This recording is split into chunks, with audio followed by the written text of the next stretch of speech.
무엇입니까? 성경이지요. 성경입니다. 성경을 통해서 하나님의 뜻을 전달하고 있는데 성경의 어떤 말씀이든지 그 해답은 오직 믿음으로 받아야 할 줄로 믿습니다. 오직 믿음으로. 그래서 본문에서 한 청년은 예수님에게 선생님 내가 어떤 선한 일을 하여야 구원을 얻겠습니까? 이렇게 주님을 찾아왔지요. 이 청년 이렇게 우리가 살펴보면은 구원을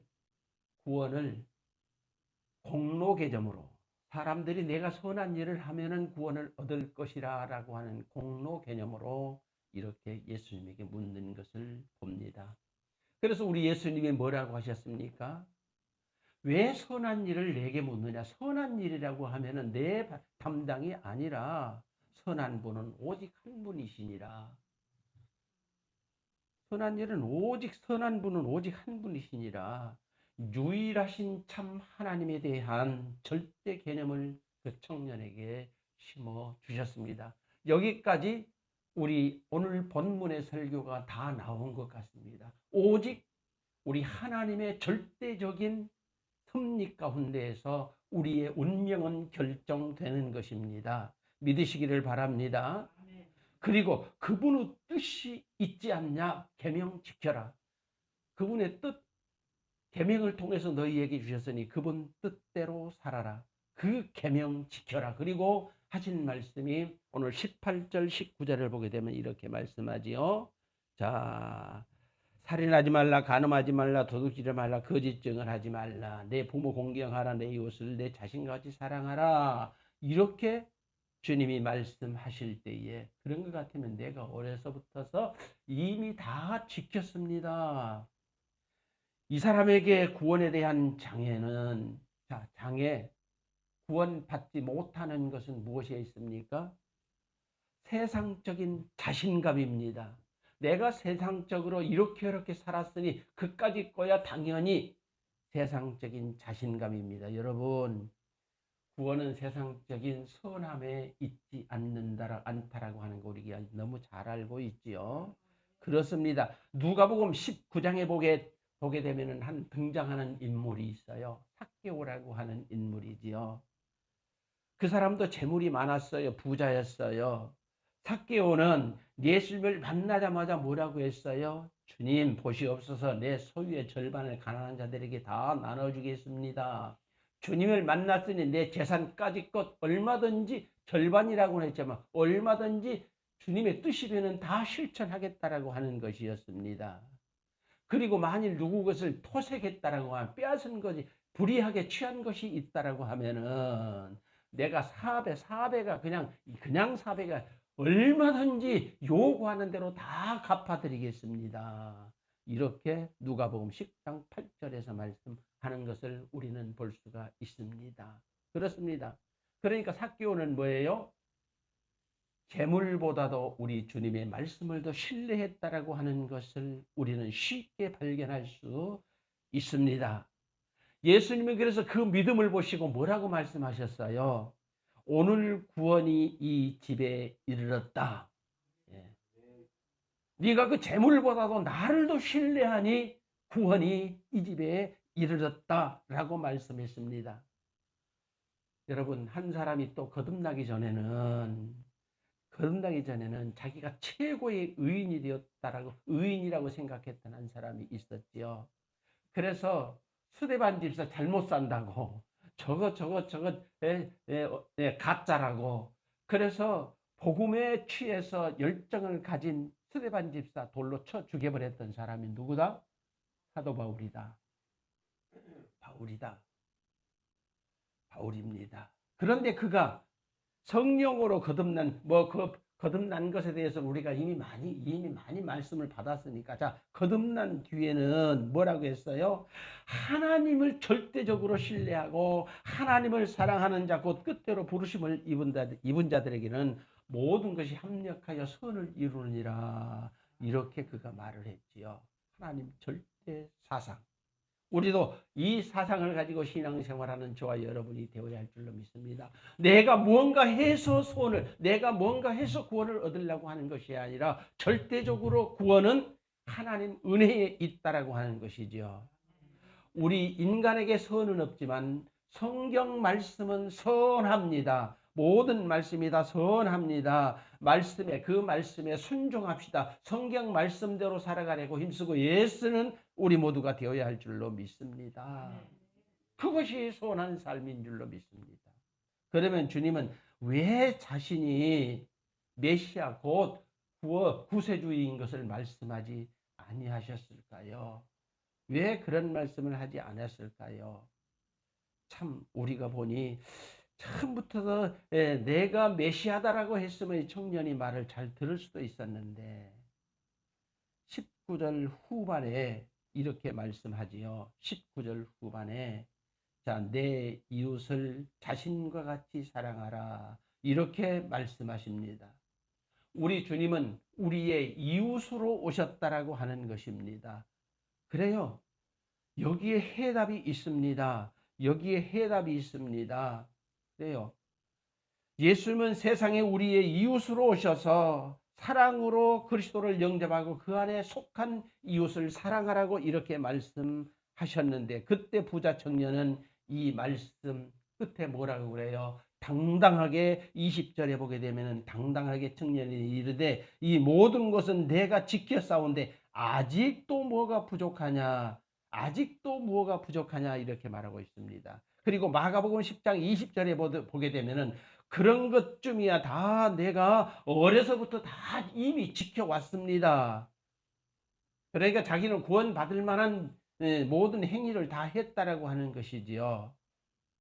그래도 주님은 끝까지 그 청년을 사랑하셔서 뭐라고 말씀하셨습니까? 너 그래도 부족한 것 있어. 아직도 너에게 부족한 것 있어. 이렇게 말씀하십니다. 내게 있는 것 다 팔아서 가난한 자들에게 나누어 주어라. 그리하면 하늘에서 보화가 있으리라. 이렇게 말씀을 하셨는데 이 청년은 다 팔아서 가난한 자들에게 주라고 하는 그 말씀만 귀에 들어왔지 그 다음의 것은 다 상실해버린 거요. 생각지도 않은 거요. 너에게 있는 건 나눠주고 자 우리 주님의 이 말씀이 무엇이에요? 너희는 나누어주고 너도 가난하게 살아봐라 이런 말씀입니까? 아니죠. 아니지요. 내가 좋아하는 내가 의지하는 네가 신뢰하는 것 그 주인 바꿔라 이런 말씀입니다. 주인 바꾸라. 내 재물보다도 주인을 바꾸라고 하는 것입니다. 우리 주님이 이웃으로 오셨으니까 주님 신뢰하라고 하는 것이지요. 내 행복이 소유에 있느냐 존재에 있느냐 소유에 있느냐 존재에 있느냐 이런 말씀이었습니다. 너 힘쓰고 애써 부자 되었었지. 세상에서 부자 되었었지. 그래도 영적으로 공허해서 나 찾아왔지 않냐. 영적으로 공허했지 않냐. 애로웠잖아. 천국에 들어가는 것은 말이야. 사람들은 어려워도 하나님은 다 하신단다. 사람은 못해도 하나님은 다 하신단다. 26절에 보게 되면 나와 있는 말씀입니다. 자, 예수께서 그들을 보시며 이르시되 사람으로는 할 수 없으나 하나님으로는 다 하실 수 있느니라. 이 말씀을 듣고도 22절에서 청년은 근심하며 오늘 우리가 읽은 본문 마지막 절에 근심하며 예수님을 떠나 자기 집으로 가버렸습니다. 왜 가버렸을까요? 왜 가버렸을까요? 우리가 교회 오면은 큰 복을 받고 좋은 말만 해줄 줄 알았는데 교회 딱 나와보니까 별것도 없고 그냥 모르는 이상한 말만 하고 이스라엘 역사책 읽듯이 그러니까 한두 번 나와보고 교회 나가도 별것 없어 하고 돌아가는 사람과 똑같지 않습니까? 똑같지 않습니까? 돌아가 버렸지요. 아마도 이렇게 이 사람은 생각하지 않았을까 생각을 합니다. 아, 참. 살아서 일도 모르는데 죽어서 일을 어떻게 알아? 왜 예수님을 메시아로 영접하지 않았기 때문에 그랬겠죠. 살아서 세상 일도 모르는 판에 죽어서 일을 어떻게 알아? 아마 하고 돌아가 버렸을 것입니다. 여러분, 우리는요, 죽음에 이르기 전에 우리는 죽음이 이기 전에 우리의 관심은 참으로 중요합니다. 그래서 우리 관심, 내 감정대로 살아가는 사람이 있죠. 우리는 감정에 빠지지 말아야 할 줄로 믿습니다. 하나님을 신뢰하는 사랑에 빠져보는 저와 여러분이 되어야 할 것입니다. 물질에 빠지지 말고 하나님 사랑에 빠지십시오. 사람들에게 빠지지 말고 하나님 사랑에 빠지십시오. 그때에 하나님께서 여러분에게 음성을 들려주실 것입니다. 제가 신비주의라고 생각해서 말씀을 드리려고 하지 않았는데 한 말씀을 드리겠습니다. 어제 추웠어요. 여기 몇 도였죠? 자, 영하 7도, 7.5도까지 나갔어요. 강화에는요. 그런데 제가 2시경에 내 잠을 자는데요.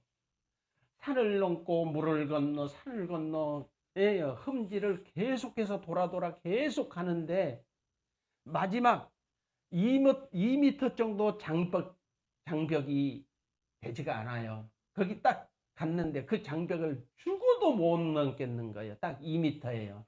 2m. 2m 뛰어 꿈에도 그랬어요. 이거 2m 뛰어 내려버려도 되는데 그랬더니 저희 형님이 꿈에 나타나서 아니야 절대로 뛰어내릴 수 없어. 뛰어내리면 너는 죽어. 이상하다 그래서 잠을 벌떡 깼어요. 그래서 보니까 2시 반이더라고. 이 꿈이 도대체 뭔가 너무너무 생생해. 이게 도대체 뭔가 아무리 생각해도 모르겠어. 이거 지나가는 개꿈 아니야? 그래서 가만히 생각하니까는 새벽에 7.5도면은 저 데크에 나와 지금 씻어서 다 널려 있는 이 김장거리 이 배추가 다 얼어버리겠구나. 얼어버리면은 이거 망치는데 안 돼. 그래요. 그래서 나가서 다 이렇게 덮고 부직포로 덮고 이렇게 딱 덮어놓고 오니까는 4시예요. 그래서 내가 만져도 봤어요. 만져도 봤더니 이제 얼으려고 살짝 해서 사박 소리가 나더라고. 여러분 그냥 저는 이해하지 않았습니다. 아하, 2시간 앞으로 그 2시간 그러니까 4시 6시만 되면은 아마 배추는 꽁꽁 얼어버렸을 거예요. 2시간 6시만 되면 아마 배추는 꽁꽁 얼어버렸을 거예요. 그런데 너 지금까지 수고해서 씻어서 다 해놨잖아. 그런데 그 2시간이야. 2시간 잠자지 말고 그래서 벌떡 깨가지고 가서 싹 덮어놓고 들어오니까 4시더라고 하는 것이죠. 얼었어요 안 얼었어요? 어제 하나도 안 얼었죠. 이제 얼으려고 오히려 얼으려고 했던 것도 다 녹았더라고요. 아침에 딱 보니까는요. 제일 추울 때가 6시인데 그러면은 7.5도인데 강하가 핸드폰 이렇게 딱 보니까 강하 온도 7.5도 이렇게 딱 나오더라고요. 6시 반에 보니까. 맞습니다. 하나님은요 이렇게도 잠을 깨워서 모든 준비 완벽하게 하시는구나. 완벽하게 다 하시는구나. 물론 우리 형제들도 김장해서 드리지만은요 교회가 우리 형제들 절반을 가져가 버렸잖아요. 보셨잖아요. 그러지요. 교회 우리 성도들이 드실 거는 교회에 나오는 거예요. 교회를 위해서 하는 거예요. 교회를 위해서 하나님께서 그러니까 그렇게도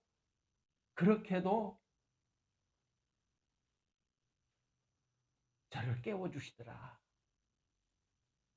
저는 그냥 흘러버리지 않았습니다. 매사에 하나님의 뜻대로 살려고 하면 하나님께서 범사를 복되게 하여 주실 줄로 믿습니다. 복되게 하여 주실 줄로 믿습니다. 매사 할 때 내가 주인이 되지 마세요. 내가 기도하니까 내가 주인이니까 내 주인은 나니까 내 마음대로 해 하지 말고 주님께 기도하고 주님이 이끄시는 대로 순종하면은 하나님께서 실패하지 않게 하여 주실 줄로 믿습니다. 정말 우리가 매일마다 기도를 하지만은 여기 당사자가 와 계시니까 오해하지 마세요. 실망하지 마세요. 상처받지 마세요. 우리 새영의 기도 우리 날마다 합니다. 부모님이 기도하는지 안 하는지 저는 모르겠어요. 하면은 굉장히 답답해요. 우리 세영이 저보다도 사모는 울면서 기도해요. 세영이 기도 들어가면 울면서 기도해요. 왜 우리 김세영이가 돌아오지 않을까? 부모님 하나님 의지하세요. 하나님이 분명히 지금도 보호하고 부모님의 기도를 들으실 줄로 믿습니다. 안타깝잖아요. 어디가 있는지 우리는 모르니까. 저는 몰라요. 어디가 뭘 하고 있는지 몰라요. 그러니까 기도만 하는 것뿐이죠. 하나님은 범사 실패하지 않도록 우리를 이끌어 가시는데, 우리가 기도하지 아니하면은, 내가 세상적으로 살아가면은 이 청년의 고민처럼 해결하지도 못하고 영원히 그렇게 살다가 세상을 마무리하는 것이지요. 하나님 앞에 기도하며 주신 은혜대로 살기로 결심하는 여러분이 되시기를 주의 이름으로 간절히 축복하고 기도합니다. 내가 주인이 되려고 한다라고 하면은 하나님보다도 자신의 일에 더 집중하는, 하나님의 일보다도 내 자신의 일에 더 집중하는 사람일 것입니다. 분명합니다. 그런데 주님은 어떻게 사셨습니까? 주님은요, 우리에게 고쳐야 할 고난을 우리가 져야 할 고난을 친히 담당하셨어요. 여러분이 당해야 할 그 고난을 우리 주님이 친히 담당하셨다고요. 아닌 것 같아요? 아니라고 하는 게 들리네. 아멘을 한 분도 안 하시잖아요. 우리를 위해 주님이 희생했다라고 하는 말입니다. 지금은 우리가 이렇게 살지만은 훗날에 우리가 어떻게 될지 몰라요. 우리의 죄악으로 지옥 가면은 누구 책임이요? 내가 믿지 않았기 때문에, 주님의 은혜가 우리에게 미치지 않았기 때문에 그런 것 아니겠습니까? 그래요. 주님은 희생으로 우리 죄를 담당하시고 십자가에 죽으셨는데 내 죄를 내가 깨끗게 하리라. 하나님 의지하는 믿음보다도 내 죄를 내가 깨끗게 하리라. 내 맘대로 살아가리라. 이렇게 보니까 아니 그 길은 망한 길, 이 길은 승리의 길. 그래서 승리의 길로 가리라. 하나님이 원하시느냐 원하시지 않느냐도 모르고 그 길만 찾아간다라고 하면은 훗날에 그 일, 당신의 모든 결과를 누가 책임져 줍니까? 하나님의 버림받았는데요. 하나님께 버림받았는데요. 누가 책임져 줍니까? 아무도 책임져 주지 아니고 자기 죄짐 지고 자기 그대로 가는 거요. 저도 이제, 제가 오늘도 그런 얘기 했습니다만, 저희 아버님께서요, 참 그때는 웬만큼 사실 만큼 사셨다 그러는데 저보다도 못 살았어요. 저는 저희 아버님보다 1년을 더 살았습니다. 하나님의 은혜인 줄로 믿습니다. 더 일찍 죽을 수밖에 없었는데 하나님께서 지금 살려주셨잖아요. 여러분이 다 아시잖아요. 하나님께서 저를 살려주셨기 때문에 제가 지금 강단에 서서 그리고 여러분과 교제를 하는 것이지. 저희 아버님은 건강하셨어요. 예, 우리 창신동, 아니 저기 면목동서 살 때도 74살에 오셔가지고는 그때 이게 가깝더라. 면목동에서 남산까지, 영등포까지 걸어서 서울 시내를 막 왕복, 가깝더라. 자, 우리가 많이 걸어야 건강하다잖아요. 저희 아버님 그렇게 걸어 다니셨어요. 그런데 75에 가셨어요. 더 이상은 말씀드리지 않겠습니다. 여러분, 우리는 구원받아야 합니다. 본문의 부자 청년은 율법을 지키지 않은 것이 없이 다 지켰다라고 했습니다. 그러니까 자기 나름대로는 최고로 선하게 살았다라고 하는 것이지요. 그렇습니다. 다 지켰다라고 했습니다. 20절을 보십시다. 그 청년인데 이 모든 것을 내가 지켜 싸운데, 그리고 마가복음 10장 20절에 뭐라고 그랬어요? 어려서부터 다 내가 지켰는데 아직도 뭐가 부족합니까? 이렇게 묻고 있는 거예요. 은혜보다도 자신의 그 삶을 통해서 이렇게 구원을 받을 수 있다라고 공로 개념을 생각하고 있는 것 아니겠습니까? 그렇습니다. 인간적으로 청년은 선한 일을 많이 하였지만 구원은 받지 못했다. 이 사람은 분명한 인본주의자였습니다. 인본주의자가 되지 맙시다. 인본주의자였었다. 인본주의 설교도 굉장히 재미있습니다. 막 침을 튀기면서 목사님들 막 인본주의 설교하시는 분들, 예, 그러잖아요. 막 이까에 막 거품을 물어가면서 하는데 성도들은 좋다고 막 하는데 거기에 구원이 없다니까요. 거기에 구원이 없다니까요. 믿으시기 바랍니다. 믿으시기 바랍니다. 여러분, 예수님을 믿기로 작정했으면 무엇보다도 우리의 우선순위는 구원이 되어야 합니다. 구원받아야 합니다. 구원이 우선순위에 되어야 합니다. 주님을 영접하여서 예수님이 모른다는 것이 아니라 영접하는 자, 곧 그 이름을 믿는 자들에게 뭐라고요? 그 이름을 믿는 자들에게 하나님의 자녀가 되는 권세를 주셨는데 아까 한 것은 이전에 제가 말씀드린 거고, 예. 요한복음 1장 12절에 그러잖아요. 영접하는 자, 그 이름을 믿는 자들에게 하나님의 자녀가 되는 권세, 하나님의 자녀로 살자라고 하는 것이죠. 하나님의 자녀로 살자라고 하는 것이죠.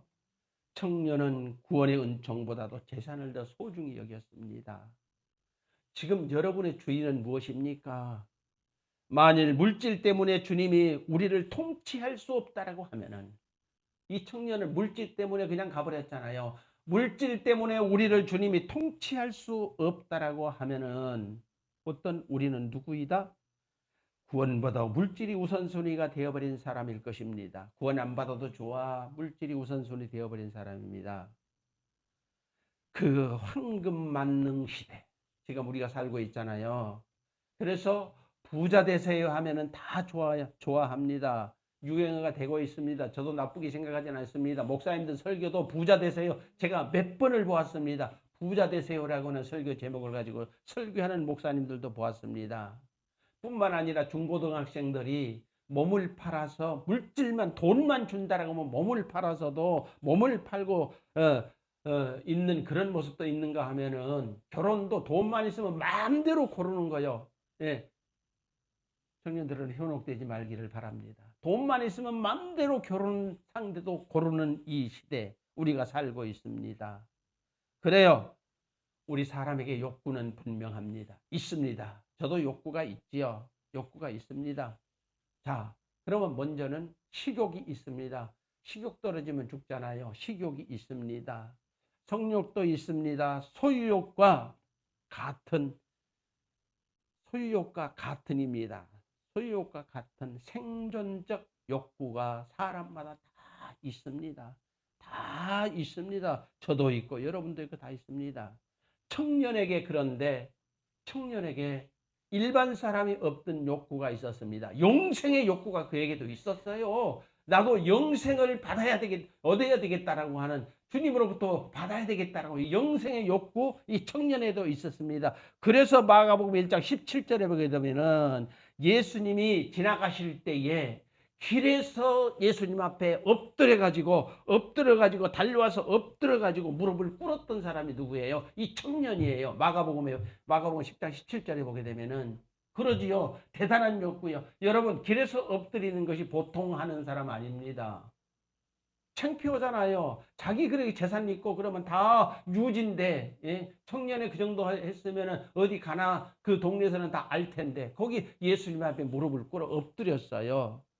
대단한 열심이었습니다. 그리고 하는 말은 선한 선생님이요. 선한 선생님이요. 내가 무엇을 해야 영생을 얻으리까 했던 사람입니다. 나도 구원을 받기를 원하기는 원한데 우선순위가 무엇이냐 우리는 생각해 보아야 할 것입니다. 여러분에게 선과 악의 기준이 어디가 있느냐, 이것이 대단히 중요하다고 하는 것이지요. 여러분, 결과가 좋으면 그것이 선일까요?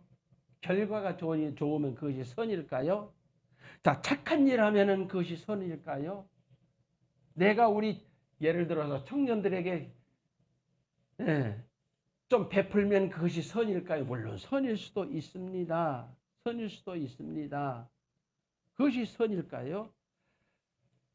내가 좋으면 선이고 불편하면 악이 되는 것인가? 이렇게 우리는 생각해 보아야 할 것입니다. 내가 불편하면 악인가? 유익한 일을 하면 선이고, 유익한 일을 하면은 선이고, 우리 생각에 유익하지 못하면 그것이 악인가? 우리는 좀 깊이 하나님 앞에 기도 드려야 할 문제일 것 같습니다. 결론적으로 주님은 계명을 지키라고 청년에게 말씀하셨지요. 혹여 21절에서 요구하시는 내 소유를 팔아 가난한 자들에게 줘버리면, 이 청년의 이야기입니다. 줘버리면 내가 거지로 살아야 되는데 이거 겁나지 않았을까요? 겁나지 않았을까요? 그러니까 그 이후에 우리 주님의 말씀은 이 청년은 기억하지 않았다라고 하는 것입니다. 그 후에 뭐라고 말씀하셨어요? 자, 21절 후반에 그리하면부터 우리 다 함께 봉독합니다. 시작. 그리하면. 아멘. 아멘. 그리고 나서 나를 따르라 그래요. 그러면 하늘에서 보화가 있으리라 이렇게 말씀하셨습니다. 하늘의 보화는 소중합니다. 하늘의 보화는 너무 귀합니다. 여러분, 한 사람을 소개하고 마치겠습니다. 홀어머니 밑에서 밥을 먹을 끼니거리가 없어서 맹물, 숭늉 아니에요. 맹물로 배를 채우던 한 소녀가, 여자아이가 있었습니다. 한 여자아이가 있었습니다. 너무너무 배가 고파서요. 그래서 기진에서 길거리에서 쓰러지기도 수백 번은 긴지 아닌지 모르겠어요. 여러 번 했다고, 쓰러졌다고 그런 말을 들었으니까 여러 번.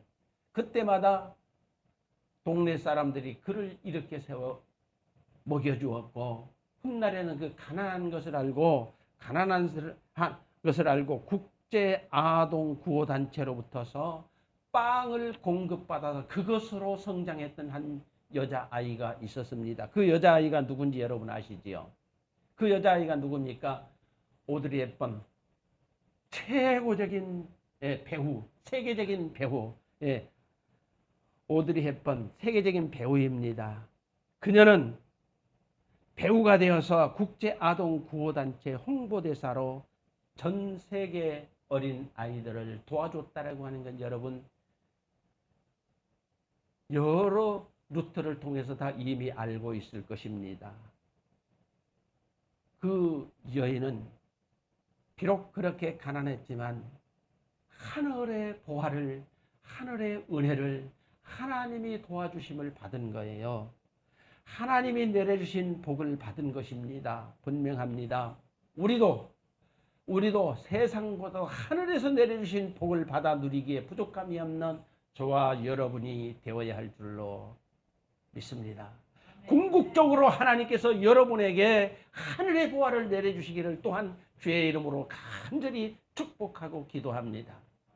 기도드리십시다. 아버지 하나님, 어느 젊은이의 고민이 좋은 쪽으로 끝났으면 너무너무 좋았을 텐데 좋지 않은 쪽으로 끝나 아쉬움을